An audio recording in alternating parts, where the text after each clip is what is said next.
After months of sitting around gaming, Jeffrey's finally mustered up enough motivation to hit the gym. He's in the squat rack doing curls, and he keeps complaining. Oh, this is so hard, man, my arm hurts. I hate doing curls. He gets 6 reps in and just drops the weight, and then he just goes on his phone. I don't even need the gym, I'll just go on a diet instead. I'm gonna go home now. Adonis has tricked his brain into loving hard work. He's in the gym doing a killer leg day, squatting 500 kilograms for reps. This is so painful. That's good. I can only get stronger from the pain. He finishes his set and slams the weight back onto the rack. For most people, this would be too much, but Adonis relishes in it.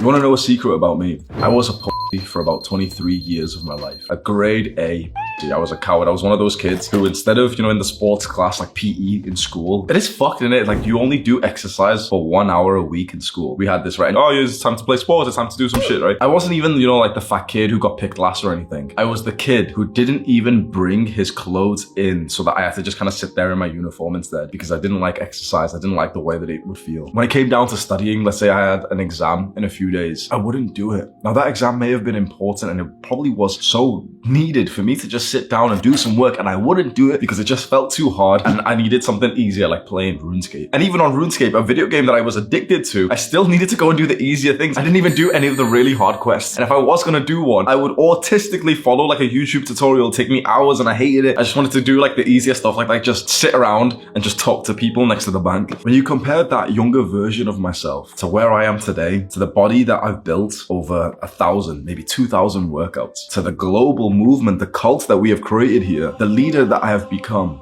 it's like two different people. Oh yeah, it's boasting and stuff, but I've become very successful. And there's a formula that you can follow that took me from the pussy who didn't want to do anything hard or difficult to the guy who just like, this is all I do now. And it doesn't even feel hard anymore. It feels like just fun to do. There's 2 ways to trick your brain into loving hard work. But first, we'll begin with some words from Adonis. You may only discover the purpose in hard work if you are working hard. The first strategy that you can use to transform your life forever and actually get into doing these hard things like studying, working on a business, and actually making some money so you can provide for your family, getting into the gym and building a good body. The first thing is to improve your mental health. What we see around the world today is this global problem of young men's mental health being absolutely trash. There is a guy that you know who will kill himself within a couple of months. You probably know who it is. Now, that's obviously the extreme side of this, but even the average guy has such poor mental health these days that even things that shouldn't feel hard actually do. Because when we really break this down, how would we even think something is hard? I know this is a silly question. How do we know something is hard? Well, it's our mental perception of it. It's our brain, it's our mind telling us that that thing is hard. So if we improve our mental health and we improve our mind, surely what our mind would think is hard would start to increase. We would have higher standards for what is difficult. And this is definitely true because you've seen this. If you've had this period of depression, like a lot of guys have had, or if you've seen this in some friends, some people, when they're depressed, they think that brushing their teeth is hard. When you have shit mental health, brushing your teeth is hard. I'm sat with my best friend and he told me the story that for a long time, he barely was brushing his teeth, maybe once a week, whilst he was a video game addict. Yeah, there would be periods of time where I would seriously not actually have any sort of motivation or energy to do the very basic things such as personal hygiene, cleaning up my living space, brushing my teeth, bathing, anything like that. 2-week periods at a time sometimes, which holy crap. With poor mental health, the smallest things feels difficult. And so right now you might be thinking, okay, this isn't for me. I'll click off. I'll watch a different video or I'll skip forward because my mental health isn't bad. The thing is, if you've even got average mental health, well then an average thing would be difficult. If you can make your mind strong, then the higher thing, like the really difficult thing, would be the thing that you would be slightly challenged with. So if right now you think, oh no, my mind's fine right now, it's okay, you're still being limited by it because we are ambitious young men. Saying that my mental health is, oh yeah, it's okay right now, it's not enough. We want a strong mind. So the first real thing that you can do to drastically improve how difficult of a life you could live and, to do these hard things, improve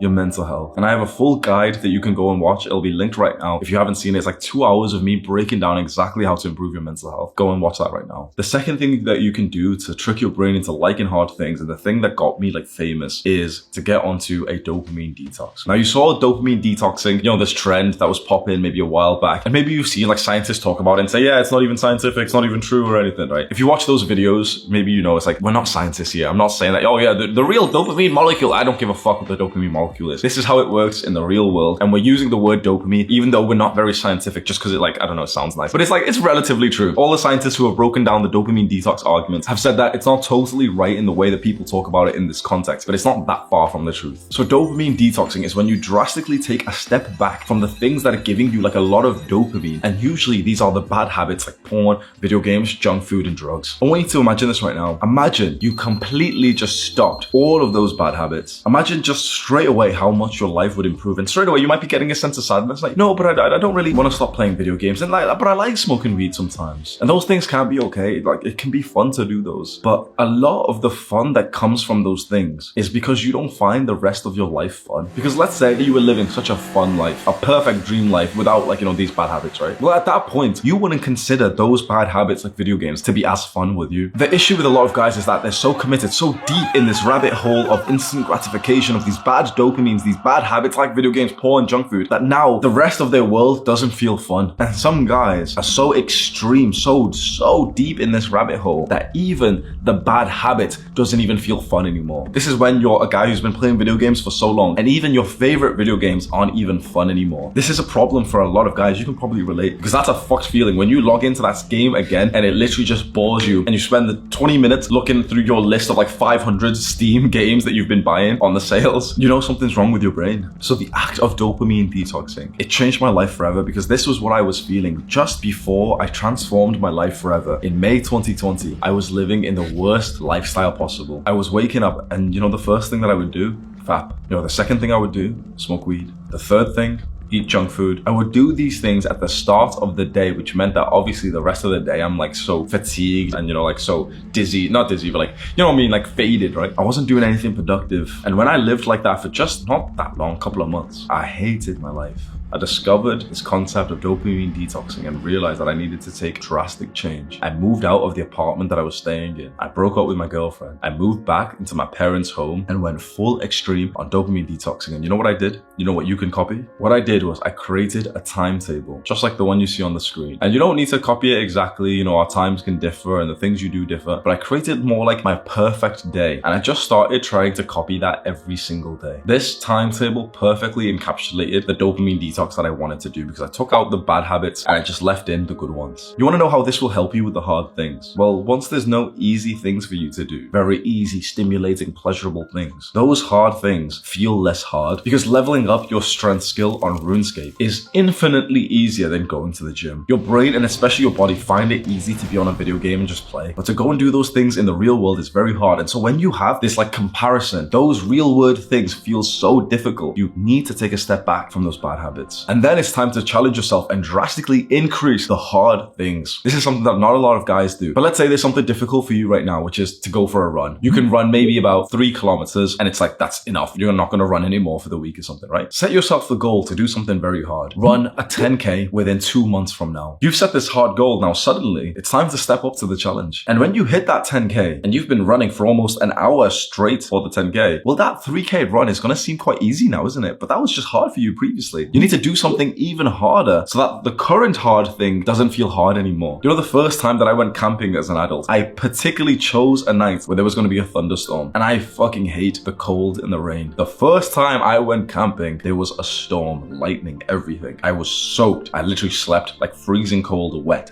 You know why I did that? Because I knew that if I started with the extreme thing, if and when I ever go camping again and it's a little bit cold, it doesn't even matter. I've experienced the hard thing already. And the same with fighting. So when I did kickboxing, I would go into the cage with the guy in my gym who used to be like our fighter. Like he was the one going to win fights, you know, amateur bouts with other people. And he was very, very good. Like he had the highest cardio. Like we all had like a scoreboard, right? Imagine this guy is ultra fit, very skilled. I would go into the cage with him. They lock the cage behind you. You've got to survive for 30 minutes. He beat my ass, obviously. And I remember he would blitz me. I'd be like cowering up in the cage and he'd just fucking blitz me. But you want to know how that was such a good thing for me? Because after that, I'd step out of the cage, have a rest for a minute and go spar someone else who wasn't as good as him. And that other guy now seemed a lot slower than he originally was. You need to go and do even harder things than you're currently challenging yourself with. There's a video on dopamine detoxing that I made where I went in detail about my story and like the degenerate stuff I was doing, like watching porn and smoking weed every day. If you want to hear like the real specific story, there was a 2-year dopamine detox experience experience video that I made. You can go and look at that right now. Do the hard work,